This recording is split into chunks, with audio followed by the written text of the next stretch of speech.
नमस्कार दोस्तों, क्या हाल है। मैं हूँ शीतल बरियार और ड्रामा एक्सपो में आपका स्वागत है। आज मैं it's okay to not be okay के एपिसोड 2 का हिंदी एक्सप्लेनेशन करने वाली हूँ। तो बिना ज्यादा समय गवाए चलिए शुरू करते हैं।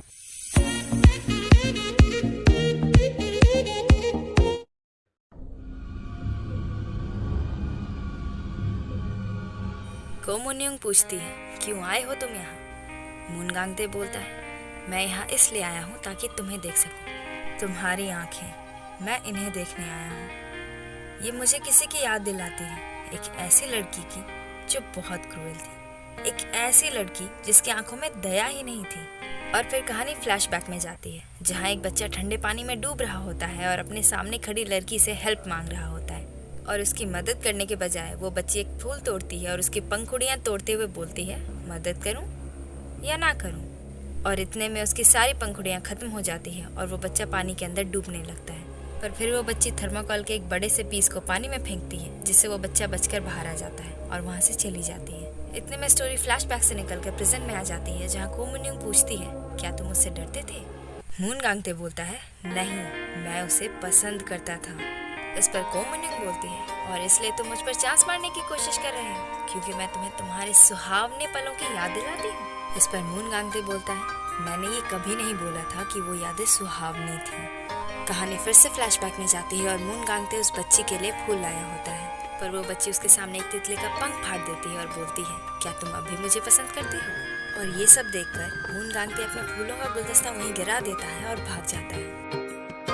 बैक टू प्रेजेंट, मूनगांगते बोल रहा होता है कि वो बुरी यादें थी। इस पर कोमुन्युंग बोलती है, अच्छा, पर पता है क्या, बुरी यादें हमारे दिल में ज्यादा दिनों तक रहती है। मूनगांगते बोलता है, मिस्टर ली को बोलना कि मैं समझ गया कि उनका जॉब कितना टफ है, इसलिए मुझे कांटेक्ट करके अपना टाइम वेस्ट करने की कोई ज़रूरत नहीं है। और वहाँ से जाने लगता है। तभी मिस्टर ली वहाँ पहुँच जाते हैं और उसे गिफ्ट्स ऑफर करने लगते हैं, पर वो उसे नहीं लेता है। तभी असिस्टेंट बोलती है, कम से कम आप वो ऑटोग्राफ तो ले लीजिए जिसके बारे में आपने मुझसे कहा था। तब कोमुन्युंग बोलती है, ओह, तो मेरी आंखें, वो लड़की, इन सब के बारे में इसलिए बात कर रहे थे क्योंकि तुम्हें मेरा ऑटोग्राफ चाहिए। फिर वो अपना न्यू लॉन्च बुक निकालती है और ऑटोग्राफ देते हुए पूछती है, किसका नाम लिखूं। मूनगांगते बोलता है, मूनसांगते। इस पर मैनेजर ली पूछते हैं कि ये कौन है, तो मूनगांगते बताता है कि वो उसका भाई है। तब मैनेजर ली बोलते हैं, फैन के लिए गिफ्ट समझकर ही ले लो। पर मूनगांगते सिर्फ ऑटोग्राफ लेकर के जाने लगता है। कोमुन्युंग बोलती है, फिर मिलेंगे। इस पर मूनगांगते बोलता है, मुझे नहीं लगता, और वहाँ से चला जाता है।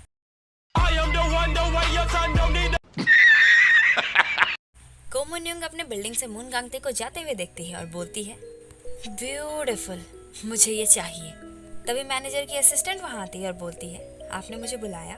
इस पर कोमुन्युंग बोलती है, जो लड़का अभी यहाँ से गया उसके बारे में पता लगाओ, और अगर तुमने मैनेजर ली से कुछ भी कहा तो तुम्हारे लिए अच्छा नहीं होगा। कट टू नेक्स्ट सीन, मूनगांगते अपने दोस्त जेसीयू को कॉल करता है, जो सांगते के साथ अपने रेस्टोरेंट में नूडल्स खा रहा था। कॉल पर वो जेसीयू को बताता है कि उसे ऑटोग्राफ मिल गया है, और सांगते जैसे ही ये सुनता है, एक्साइटमेंट में नूडल्स छोड़कर मूनगांगते से मिलने के लिए और उसे ऑटोग्राफ लेने के लिए भागता है। इधर मूनगांगते वो बुक खोलता है तो देखता है कि कोमुन्युंग ने अपने ऑटोग्राफ के साथ साथ ये भी लिखा होता है कि सांगते, मैं आशा करती हूँ कि मेरे बुक लॉन्च इवेंट में तुम जरूर आओगे, मुझे तुम्हारा इंतजार रहेगा। ये पढ़कर मूनगांगते बोलता है, धत तेरी, इस पागल औरत की समस्या क्या है।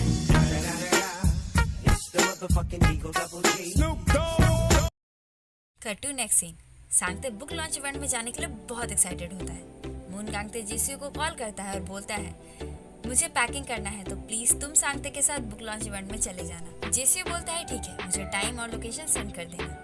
तभी नर्स जूरी वहाँ आती है और फिर पता चलता है कि मूनगांगते और सांगते भी वही स्कूल में पढ़ते थे जहाँ नर्स जूरी और कोमुन्युंग पढ़ती थी। जेसीयू की हरकतों से लगता है कि वो नर्स जूरी को बहुत पसंद करता है, पर नर्स जूरी उसे जरा सा भी भाव नहीं देती। नर्स जूरी उसे मूनगांगते के बारे में पूछती है और फिर उसे मिलने चली जाती है। वो मूनगांगते से बोलती है, सुना है तुम लोग फिर से शिफ्ट कर रहे हो, कोई जॉब ढूंढी। जिस हॉस्पिटल में मैं काम करती हूँ वहाँ स्टाफ की जरूरत है। हॉस्पिटल का नाम है ओके साइकेट्रिक हॉस्पिटल। महीने में 10 दिन छुट्टी मिलती है और तुम एक सर्टिफाइड नर्सिंग असिस्टेंट हो तो तुम्हें एक्स्ट्रा पे भी मिलेगा। मूनगांगते पूछता है, वो हॉस्पिटल कहाँ है।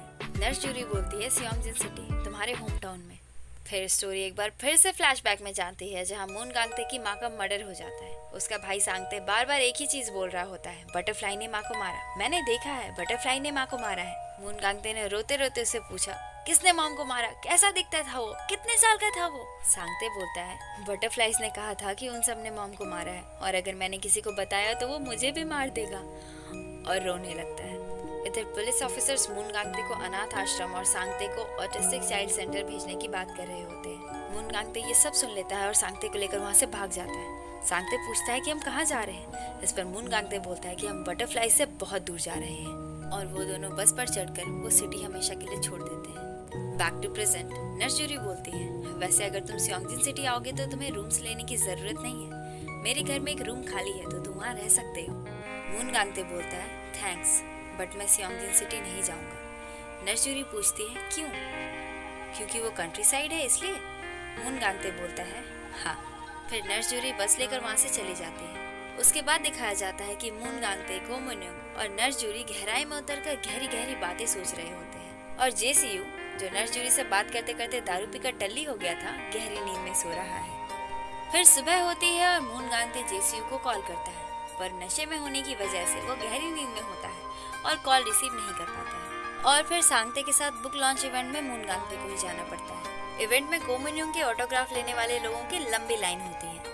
मून गांगते बोलता है, तुम यहाँ लाइन में रहो और मैं तुम्हारा इंतजार करता हूँ, और फिर वहाँ से दूसरी जगह जाकर खड़ा हो जाता है ताकि को मुन्योंग उसे ना देख सके, लेकिन वो पहले ही उन दोनों को अंदर आते हुए देख चुकी होती है। मून गांगते को जेसीयू का कॉल आता है और वो सांगते के पास जाकर बोलता है, मैं कॉल रिसीव कर आता हूँ, और फिर वहाँ से चला जाता है। सांगते को लाइन में एक बच्चा डायनासोर के आउटफिट में नजर आता है। यहाँ पर मैं एक चीज बताना चाहती हूँ, सांगते भले ही ऑटिस्टिक है पर बहुत ही शार्प मेमोरी है उसकी, और वो बहुत नॉलेजेबल पर्सन है। उसे सारी चीजें मुंह जबानी याद रहती है और उसे डायनासोर बहुत पसंद है। चलिए अब स्टोरी पर चलते हैं। सांगते एक्साइटेड होकर उस बच्चे के पास जाता है और उस डायनासोर के स्पीशीज के बारे में सारी डिटेल्स बोलने लगता है। वो बच्चा सांगते को देखकर डर जाता है और सांगते एक्साइटमेंट में उस बच्चे को छूने की कोशिश करता है, पर उस बच्चे का बाप उसे धक्के देकर नीचे गिरा देता है। सांगते खड़े होकर एक्साइटमेंट में अपना टेरानोसोरस वाला टॉय बाहर निकालता है और उसके सारी डिटेल्स देते हुए फिर से उस बच्चे के पास जाने की कोशिश करता है, जिस पर उस बच्चे का बाप सांगते के बालों को पीछे से पकड़कर उसे रोकने की कोशिश करता है। सांगते की एक कमजोरी है, अगर उसके बालों को कोई पीछे से पकड़कर खींचे तो वो आउट ऑफ कंट्रोल हो जाता है। इसलिए जब उस आदमी ने उसके बाल को पकड़कर जोरों से खींचा तो वो चिल्लाने लगा, मेरे बालों को मत छुओ, मेरे बालों को मत छुओ, दूर रहो मुझसे, और चिल्लाते चिल्लाते अपने सर पर मारते हुए नीचे बैठ गया। इधर सांगते ने जब उसके चिल्लाने की आवाज सुनी तो वो दौड़ता हुआ वहाँ आया और अपने कोट से उसे ढक दिया और फिर उसे शांत करने की कोशिश करने लगा। सभी लोग इस तमाशे की फोटोज और वीडियोस ले रहे थे, और को मुन्योंग, जो ऊपर बैठी सारी चीजें देख रही थी, खुद से बोलती है, क्या मैं इसकी मदद करूं या नहीं, मदद करूं या नहीं। मून गांगते गुस्से से उस आदमी के पास आ रहा होता है, तभी वो ऊपर से नीचे आकर के बोलती है, ओए। फिर उस आदमी के पास आती है और बोलती है, माफी मांगो। वो आदमी बोलता है, क्यों? को मुन्योंग बोलती है, उससे नहीं, मुझसे माफी मांगो, तुमने मेरी इवेंट को बर्बाद कर दिया है। वो आदमी बोलता है, ये सब इसकी वजह से हुआ है, मैंने कुछ नहीं किया, ये पागलों की तरह चिल्ला रहा था। फिर को मुन्योंग उस आदमी के बालों को पीछे से पकड़कर खींचती है जैसे उसने सांगते के साथ किया था, और फिर बोलती है, जब कोई इस तरह से बाल खींचेगा तो कोई भी चिल्लाएगा, देखो तुम भी तो चिल्ला रहे हो। तो उसकी वाइफ सांगते के बारे में बोलती है कि वो पागल है। को मुन्योंग बोलती है, तुम कैसे बता सकती हो कि वो पागल है, तुम कोई साइकियाट्रिस्ट हो? वो औरत बोलती है, क्योंकि वो पागलों की तरह बड़बड़ा रहा था। को मुन्योंग हंसकर बोलती है, पागल कुतिया। इस पर वो औरत शॉक्ड हो जाती है और बोलती है, क्या? को मुन्योंग कहती है, तुम पागलों की तरह बकती जा रही थी तो मुझे लगा कि तुम पागल कुतिया हो। Cut to next scene. सांगते खुद को एक रूम में बंद कर लेता है और मून गांगते और को मुन्योंग बाहर बैठकर उसका इंतजार कर रहे होते हैं। तभी एक आदमी वहाँ आता है। वो को मुन्योंग की माँ के बारे में उल्टी सीधी बातें करता है और मून गांगते से बोलता है, इसकी माँ भी एक फेमस राइटर थी जो अचानक से मर गई, और पिता एक सक्सेसफुल आर्किटेक्ट थे लेकिन अचानक से पागल हो गए, तो तुम बचकर रहना, अगर तुम इसके साथ रहोगे तो तुम्हारे साथ भी ऐसा कुछ हो सकता है। और फिर वहाँ से चला जाता है। को मुन्योंग इसके पीछे जाने लगती है तो मून गांगते उसका हाथ पकड़ लेता है और बोलता है, मत जाओ। इस पर वो बोलती है, तुम कौन होते हो मुझे रोकने वाले, और हाथ छुड़ाकर वहाँ से चली जाती है। मून गांगते उसके पीछे पीछे जाता है। वो आदमी को मुन्योंग को बोल रहा होता है, मेरे से पंगा मत लो, मैं तुम्हें और तुम्हारे मिस्टर ली को पल भर में खत्म कर सकता हूँ, सिर्फ एक पेन की मदद से। को मुन्योंग उसके पैकेट से पेन निकालती है और बोलती है, तुम्हें पता है क्या, मैं भी इसी पेन से तुम्हें खत्म कर सकती हूँ। और फिर उस पेन से उसकी आंखों पर वार करती है और वो सीढ़ियों से नीचे गिर जाता है। तभी मून गांगते वहाँ आ जाता है और ये सब देखकर शॉक्ड हो जाता है।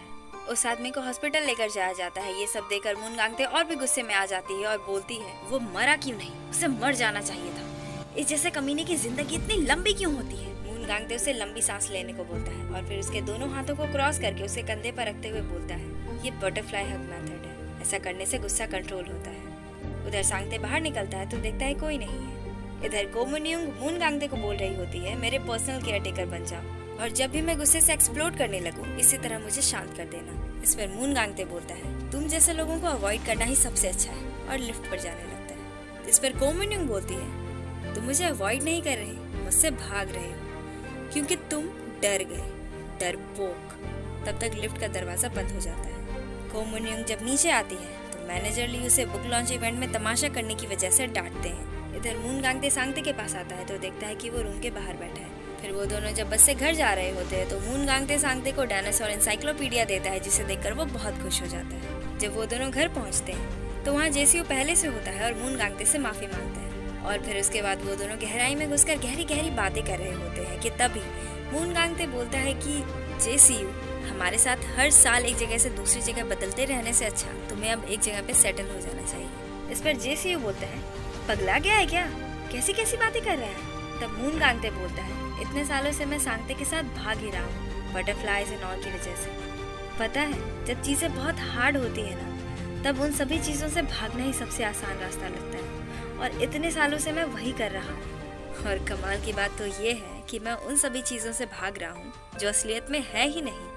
कट टू नेक्स्ट सीन, सांगते और मून गांगते पैकिंग कर रहे होते हैं। तभी मून गांगते सांगते से पूछता है, तुम्हें याद है हम बचपन में जहाँ मॉम के साथ रहते थे, क्या आप फिर से वहीं चले रहने के लिए। सांगते बोलता है, बिल्कुल। ये सुनकर मून गांगते बहुत खुश हो जाता है और बोलता है, तुम सच में बहुत हिम्मत वाले हो। और फिर नर्स जूरी को कॉल करता है। कट टू नेक्स्ट सीन, सुबह होती है और कोमुन्यूंग को मैनेजर ली की असिस्टेंट का मैसेज आता है, जिसे देखकर वो समझ जाती है कि एपिसोड के शुरुआत में मून गांगते जिस क्रूएल लड़की के बारे में बात कर रहा था वो कोई और नहीं बल्कि कोमुन्यूंग ही थी। Cut to next scene, manager Lee बहुत फ्रस्ट्रेट और गुस्से में होते हैं क्योंकि कोमुन्यूंग ने बुक लॉन्च पार्टी में जो तमाशा किया था उसकी वजह से सभी लोग उसे बहुत क्रिटिसाइज कर रहे थे।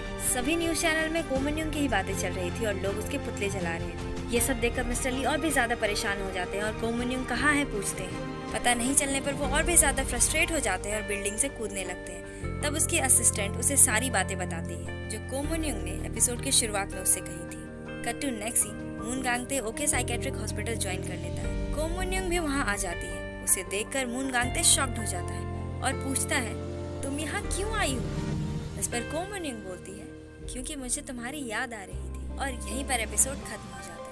तो कैसा लगा आपको ये एपिसोड, कमेंट करके जरूर बताइएगा। और हाँ, अगर आप इस एपिसोड के छोटे छोटे क्लिप्स को हिंदी में एंजॉय करना चाहते हैं तो मेरे friend Dinu Sharma the dubbing artist के चैनल को विजिट कीजिए। उस चैनल पर हमने इस ड्रामा सीरीज के कुछ क्लिप्स हिंदी में डब करके डाले हुए हैं, जिसके लिंक आपको डिस्क्रिप्शन में मिल जाएंगे। तो जाइए, देखिए और एंजॉय कीजिए।